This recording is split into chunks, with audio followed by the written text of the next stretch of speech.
Salut les investisseurs et bienvenue sur le macro crypto du 4 novembre 2024, juste avant l'élection présidentielle aux US. On va faire un tour un petit peu de ce qui est prévu pour ces élections, de qu'est-ce qui pourrait être les narratifs qui vont être bénéfiques ou pas bénéfiques aux cryptos et faire le tour bien entendu du marché crypto, des différents indicateurs et voir un petit peu qu'est-ce qu'on a de beau et sur le Bitcoin et sur les altcoins. Allez, c'est parti.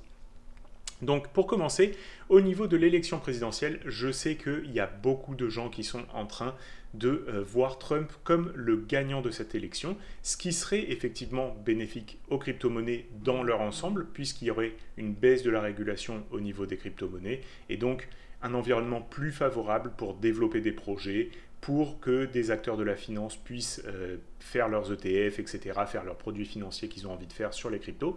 Donc, effectivement, ça va créer un cadre qui, généralement, sera bénéfique à la crypto-monnaie. Mais est-ce que ça veut dire que la crypto-monnaie va monter? Pas forcément. Justement, s'il y a eu beaucoup d'anticipation dans le sens d'une victoire de Trump, ça peut aussi, justement, créer des faux mouvements, puisqu'il y aurait des personnes qui pourraient, avec une volatilité à la hausse, vouloir sortir de leur position, qui vont être gagnantes, qui ont déjà anticipé ce mouvement. On va faire un tour sur Polymarket pour se rendre compte un petit peu de la mentalité qu'il y a par rapport à ça. Donc là, on peut voir que Trump est donné gagnant à 58,5%. Et ça, en fait, c'est des gens qui parient, donc avec leur argent, sur la victoire d'un camp ou de l'autre. Donc, c'est pas du tout accurate à 100%, c'est pas du tout sûr à 100% ce genre de prévision. Et donc, je pense qu'il faut quand même faire relativement attention avec ça. On n'est pas au bout de nos surprises. Donc, personnellement, vendredi passé, on était quand même sur des très très beaux niveaux, au niveau des 71 000, 70 000 dollars. Moi, j'ai repris 25% de mon capital. Je rappelle que j'étais rentré sur le bad range au niveau des 60 000 dollars. Pardon. Donc, j'ai allégé de 25%. J'étais exposé à 100% de mon portefeuille. J'ai pris 25% de profit. Et je garde ça comme une cartouche que je vais pouvoir placer en fonction de ce qui va se passer. Donc, si on a victoire de Trump et qu'on voit que le prix dépasse ses ATH, pas de problème, je vais re-rentrer avec cette cartouche de 25%. Maintenant, si le prix commence à partir à la baisse parce que les personnes prennent profit, il n'y aura pas de problème non plus. J'aurai des cartouches pour reprendre plus bas sur les 58 000 dollars et puis en dessous sur les 45 000 dollars. Si c'est une victoire de Harris, je pense que ce sera une surprise un petit peu plus grande et que ça risquera de créer beaucoup plus de volatilité à la baisse. Donc il faut faire attention avec ça. Personnellement, je pense qu'il est mieux d'alléger tranquillement et d'attendre de voir ce qui va se passer. Là maintenant, on est sur la zone des 68 000 dollars. Donc c'est une zone qui est encore OK pour alléger. Moi, je pense que le premier support, il est au niveau des 64 500 dollars et on va regarder pourquoi ensemble tout de suite. Donc, pour l'instant, au niveau des indicateurs fondamentaux du BTC, ce que tu peux voir, c'est qu'on a une petite remontée du MVRV ratio et que le NUPL, lui, n'a pas bougé. Donc, en gros, ce que ça veut dire, c'est pour l'instant, les personnes continuent d'accumuler et n'ont pas revendu leur position long terme. Pour ce qui est du SOPR qui, je le rappelle, nous montre si les bitcoins sont dépensés à profit ou à perte, donc si les gens gagnent leur trade ou perdent leur trade. Pour l'instant, le SOPR, il est au-dessus de la barre des 1, donc ça veut dire que tous les bitcoins qui sont dépensés à profit, donc c'est des trades gagnants. Là, cette tendance, elle est légèrement à la baisse, donc on peut voir que pour l'instant, en fait, il n'y a pas vraiment de fortes dépenses de bitcoin. Donc il n'y a pas vraiment de grosses prises de profit, mais par contre on a pu voir qu'il y avait eu quand même des grosses prises de profit au niveau du 7 octobre, puis du 10 octobre et puis plus récemment du 19 octobre. Donc pour ce qui est des indicateurs fondamentaux, pour l'instant on n'a pas vraiment de signal d'alerte de quoi que ce soit. Je pense que les personnes sont plutôt positionnées à la hausse puisqu'ils n'ont pas fait de réelles prises de profit sur leur position de long terme. Maintenant, si on regarde un petit peu comment sont positionnés les holders de court terme, ce que tu peux voir ici, c'est que les holders de court terme, eux, leur moyenne d'achat, elle est à 64 241 dollars. Donc, à mon avis, c'est pour ça que notre support est à 64 250 dollars. Parce que les holders de court terme, s'ils voient leur prix moyen d'achat revenir, eh ben, ils vont tout simplement sortir de leur position, puisque c'est plutôt des traders en fin de compte, et qu'ils n'ont pas envie de rester dans des positions perdantes. Donc soit ils vont prendre des profits au-dessus en se disant que la tendance a changé, ou alors ils vont le faire à break-even. Donc, à mon avis, pour l'instant, on va avoir une zone de support au niveau des 64-65 000 $, et ça pourrait être une première zone pour se positionner si le prix descend jusque-là. Si on regarde les holders de long terme, ça n'a pas changé, bien entendu. On est toujours sur la zone des 25 000 $, ce qui sera notre support de très très long terme. Si jamais on voit le prix revenir dans cette zone de prix-là, ce sera vraiment en fait du Bitcoin à prix cassé, ce sera vraiment un cadeau. Donc il ne faudra pas hésiter à ce moment-là à rentrer en position. Maintenant, si on regarde les réseaux sociaux, ce qu'on peut voir, c'est que en réalité, il y a quand même pas mal de tweets qui sont en train de se faire sur le Bitcoin, pas du tout sur l'Ethereum, mais sur le Bitcoin, il y a quand même une recrudescence d'intérêt. Et si on regarde les vidéos des influenceurs, par contre, ça reste toujours assez bas, en fait, le nombre de vues hebdomadaires. Donc là, pour l'instant, on ne peut pas dire qu'il y a vraiment une attraction sur le public. Mais par contre, au niveau des tweets, on peut voir qu'il y a une petite accélération avec le prix qui a remonté, qui est revenu tester en fait ces niveaux les plus hauts. Maintenant, si on regarde le Fear and Greed, il reste très élevé sur la zone des 70 malgré la baisse qu'on a eue. Et ça, ce que ça nous indique, c'est que pour l'instant, les personnes restent plutôt euphoriques en fait et prévoient justement un break des ATH et une continuation haussière. Moi, je pense aussi que c'est un des scénarios, que c'est le scénario en fait le plus probable pour l'instant, mais je pense qu'il vaut mieux faire preuve d'un petit peu de prudence et qu'il vaut mieux se prémunir si on ne voit pas notre scénario favori se réaliser. Maintenant, on va passer sur les ETF, et là, ce qu'on peut voir, c'est qu'au niveau des ETF, eh ben, on n'a pas des très très gros volumes de transactions. Aujourd'hui, il y a eu quand même une sortie de 5400 Bitcoin, mais c'était quand même en partie sur des ETF moins importants que celui de BlackRock. Donc pour moi, ce qui est en train de se passer, c'est simplement que les personnes allègent légèrement à cause de l'incertitude et de la volatilité qui risquent fortement de se produire. Mais on peut voir que les volumes, ils ont déjà diminué dans les sessions précédentes, et donc ça, en fait, tout simplement, c'est parce que les gens sont en attente de ce qui va se passer.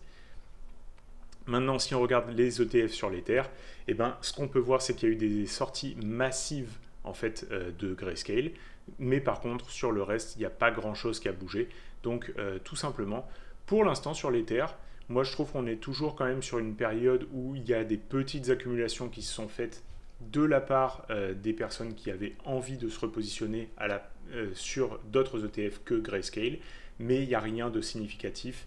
Et bien entendu, on va voir comment ils vont se positionner post-élection.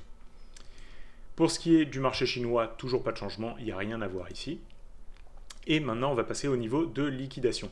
Donc ce qu'on peut voir, c'est que les liquidations au sud, elles ont bien été cherchées sur cette journée. Donc là, déjà, le travail, il est fait à ce niveau-là. On est allé rechercher les 66 000 et ça a fait tout de suite rebond. Donc maintenant, on a des zones à 68 200 puis à 69 600 à aller chercher pour les liquidations au nord. Pour ce qui est des liquidations sur la semaine, on peut voir que, pareil, le travail au sud, il a quand même été déjà pas mal bien réalisé et que par contre au nord, on a des gros niveaux de liquidation. Donc toutes les personnes qui ont shorté sur les 72-73 000, là, il y a massivement de liquidation à aller chercher. Donc ça, c'est aussi intéressant à regarder. Et puis sur le mois, là, tu peux voir par contre que c'est un petit peu plus mitigé. En fait, on a un gros niveau au niveau des 73 000 et un autre niveau au niveau des 64 300. Donc 64 300, 64 200 comme j'avais indiqué par rapport à la moyenne des holders de court terme. Donc pour l'instant, on est dans une zone de range entre les 64 000 et les 72-73 000. Et pour l'instant, tant que ce range ne casse pas d'un côté ou de l'autre, ça ne vaut pas la peine de surréagir. Il vaut mieux rester tranquillement sur ses positions. Alléger un petit peu avant la présidentielle, bien entendu, si c'est ce que tu as envie de faire pour te protéger de la volatilité potentielle. Mais attention, la volatilité pourrait très bien être à la hausse et il faudra re-rentrer dans le marché avec une peut-être un petit peu moins bonne moyenne de prix d'achat. Pour ce qui est du Google Trends, ben, on peut voir qu'il y a des petites recherches qui sont en train de se passer sur Bitcoin, mais rien de très significatif, et un petit peu aussi sur les cryptos. Par contre, Ethereum est toujours peu recherché. Et maintenant, on va aller regarder les graphiques et on va commencer par la Bitcoin dominance. Et la Bitcoin dominance, eh ben, elle est repassée au-dessus des 60%. Donc vraiment, pour moi, c'est quelque chose d'assez hallucinant. J'aurais jamais pensé que je reverrais ça après le bull market de 2020-2021. Mais force est de constater que le Bitcoin, en fait, c'est le grand asset gagnant de ce cycle. Et en fait, il y a beaucoup de choses qui essayent de se construire dessus de par la finance traditionnelle. Et ça, ben, c'est peut-être le truc qu'on n'a pas voulu voir, qu'on a manqué, à se concentrer un petit peu trop sur des altcoins qui nous avaient habitués à faire des surperformances dans les bull markets précédents, et de ne pas assez regarder simplement ce qui est en train de se passer sur le Bitcoin, c'est-à-dire une adoption institutionnelle du Bitcoin qui n'était pas encore arrivée sur les cycles précédents de crypto qu'on a pu vivre. Donc là, c'est quand même très intéressant à constater. Pareil, une fois qu'on verra une figure de top se profiler ici, et ben, ce sera un bon moment pour commencer à investir sur des altcoins. Ça ne veut pas dire qu'il ne faut pas du tout investir dans les altcoins. Attention, tu peux choisir quelques altcoins qui font partie de narratifs intéressants comme l'intelligence artificielle, comme les real world assets, etc., etc., et te positionner dessus de façon à être déjà positionné à des bons prix pour le moment où il pourrait commencer à surperformer. Mais pour l'instant, le meilleur actif sur le marché, c'est Bitcoin. Pour ce qui est du graphique du Bitcoin, eh ben, c'est très simple. Pour l'instant, ce qu'on peut voir, c'est qu'on a eu un fort rejet ici sur l'ATH précédent, donc sur la zone des 72-73 000 $. Et là, pour l'instant, on est en train d'essayer de défendre le niveau des 67 000 $. Et on consolide tranquillement sous la résistance. Moi, c'est vraiment le genre de graphique que j'adore. Quand on consolide sous une résistance, pour moi, c'est que généralement, le breakout va être à la hausse. Mais attention, on a vraiment cette grosse inconnue de l'élection présidentielle, et ça peut tout changer. Donc, à mon avis, il vaut mieux accrocher sa ceinture pour demain. Si on regarde maintenant ce graphique en daily, ce qu'on peut voir, c'est que là, on a eu une semaine en fait complète de baisse depuis qu'on est allé chercher ce haut de range. Et pour l'instant, eh ben, on arrive doucement sur une zone qui a été travaillée auparavant. Donc là, la zone que je vais encadrer ici, c'est une zone qui a été quand même relativement travaillée. Et si on se met un petit volume profile en fait sur cette période-là, on va pouvoir voir quelques ledges. Et là, tu te rends compte en fait qu'on a un POC à ce niveau-là. Donc ça veut dire que la moyenne des volumes qui ont été transigés depuis le dernier point bas à 52 000 $, eh ben, elle se trouve en fait au niveau des 67 000 $. Et donc ça fait totalement sens que des personnes essayent de défendre cette moyenne de prix. Donc là, pour l'instant, je pense qu'on est sur un bon point de support, et que si on a un bon signal demain de l'élection présidentielle et que le marché part à la hausse, eh ben, ça sera un bon moment pour faire une tentative de breakout. Maintenant, si on regarde un petit peu ce qui se passe par rapport à l'Ether et qu'on se met en weekly, l'Ether il continue de dégringoler en fait sous ces niveaux. Et là, ce que tu peux voir, c'est que ce niveau-là, il aurait dû faire support. C'est un support massif avec de nombreux rebonds qui ont été tout au long de la vie de cet asset effectué sur ce support, et là on peut voir qu'il a complètement cassé à la baisse. Donc pour l'instant, l'Ether c'est vraiment pas un très très bon actif à détenir. En toute transparence, j'en détiens même une belle portion de mon portefeuille, mais il faut vraiment constater que c'est pas du tout là que le narratif se passe, et pour l'instant c'est un actif qui sous-performe dans ce cycle. Maintenant, si on regarde l'Ether contre l'USD, ce que tu peux voir, c'est qu'il est tranquillement en train de consolider sur vraiment une très belle zone de prix. Donc moi, je trouve que contre l'USD, cette zone-là, des 2100, 2000 $, c'est vraiment une très bonne zone pour accumuler de l'Ether, avec en fait cette VWAP ancrée du plus haut qui est au niveau des 2080 $, et cette VWAP ancrée du plus bas qui est au niveau des 1800 $. Et en fait, les VWAP ancrées, ce que ça nous montre, c'est le prix moyen par rapport au volume transigé. Donc ça veut dire que toutes les transactions qui ont été effectuées depuis le précédent ATH, leur prix moyen, eh ben, il est à 2090 $. Donc imagine-toi que si tu as fait du DCA depuis le haut ici, Ça veut dire que ton prix moyen d'achat serait à 2100 $, et donc ça veut dire que c'est un niveau de support majeur parce qu'il y a des gros portefeuilles en fait qui vont essayer de défendre ce niveau de prix.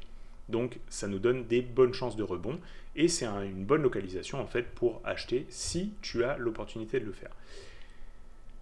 Maintenant, si on le regarde un petit peu en daily, eh ben, on peut voir qu'on est dans un range, on fait une consolidation, et le problème c'est que c'est une consolidation après une jambe baissière, donc c'est pas forcément quelque chose qu'on a très envie de voir. Moi, ce que je veux voir, c'est une cassure par le haut en fait de cette zone de consolidation, ce qui pourrait nous permettre de re-rentrer dans le range précédent qui est en fait ici, et d'aller rechercher possiblement les 3000-3500 $, sachant que les 3000 $, ce sera une résistance quand même, à mon avis, difficile à passer, donc il va falloir surveiller ça tranquillement. Et puis, ce que je voulais te montrer en termes d'altcoin, c'est ZEC contre BTC. Donc, moi, c'est vraiment pas une alt que j'aime, hein. C'est vraiment un projet qui est mort, tu peux le voir, depuis tout le temps, il est vraiment, il s'est fait défoncer, mais c'est un des rares qui est en train de faire un pattern de retournement. Donc, attention, ZEC, c'est vraiment un projet qui est légendaire pour faire perdre de l'argent. Donc ça, c'est vraiment quelque chose à comprendre. Il ne faut pas investir dessus sur le long terme, etc. Mais peut-être pour juste une petite pump. On a vu que quand même dans les cycles précédents, quand il y a eu des pumps sur ZEC, c'était pas négligeable, hein. Ça pouvait être des pumps contre le Bitcoin qui étaient de l'ordre de 200-300%. Donc pourquoi pas pour un mouvement de peut-être 100-200%, sans être trop gourmand. Moi, personnellement, si je le testais, j'irais chercher le bas de cette mèche ici, tout simplement, et ça ferait une petite performance ici de 80% contre le Bitcoin, et ce serait déjà très bien. Donc, pas viser la lune, mais juste essayer d'accumuler un petit peu plus de Bitcoin avec ce trade. Attention, encore une fois, c'est pas un actif à détenir sur le long terme, à mon avis. Pendle contre le BTC, c'est un des rares, je trouve, qui arrive à conserver son prix face à BTC. Donc là, il est dans une phase baissière, il n'y a pas de problème, BTC est à la baisse, donc forcément les alt corrigent un petit peu plus. Mais on peut voir que lui, il a vraiment trouvé une zone de bottom. Si on arrive à l'avoir dans cette zone de prix contre BTC, c'est très intéressant. Et c'est un des rares qui a un graphique qui reste en tendance haussière contre le BTC. Donc ça, je trouve que c'est plutôt cool. Et pourquoi pas un actif sur lequel se positionner. Sol contre le BTC, lui aussi, c'est un des rares qui garde une tendance haussière contre le Bitcoin, avec une très longue phase de consolidation qui correspond à la phase de consolidation du BTC. Donc pour moi, c'est tout simplement du Bitcoin à levier. Si Bitcoin se porte bien, et ben Solana, on sait que c'est là où se développent tous les meme coins, où se développent tous les trucs qui sont un petit peu populaires. Et donc justement, et ben, ça permet d'avoir du Bitcoin à levier si tu as envie de pouvoir profiter d'un petit peu plus d'accélération en cas de phase haussière. Celui contre le BTC, lui aussi, c'est un de ceux que je trouve qui dessine des beaux patterns contre le Bitcoin. On a vraiment un range qui est bien défini et on peut voir que pour l'instant, il n'a pas réussi à casser le haut de range, mais il essaye de tenir cette zone de consolidation. Donc, pour moi, un des actifs qui pourrait bien faire parler de lui. Et en plus, il y a tout un narratif autour de celui qui pourrait être le Solana Killer, etc. Donc, pourquoi pas, si ça part en phase haussière, ça pourrait être quelque chose sur lequel du public un petit peu moins averti pourrait vouloir se positionner avec ce genre de narratif. Et puis Doge contre BTC, et ben lui aussi je trouve qu'il tient très bien en fait sa zone de support et il est en train de commencer à faire des jolis patterns haussiers. Là attention, il commence à être assez haut, hein, donc quand on va arriver par ici, c'est clair que c'est une résistance majeure.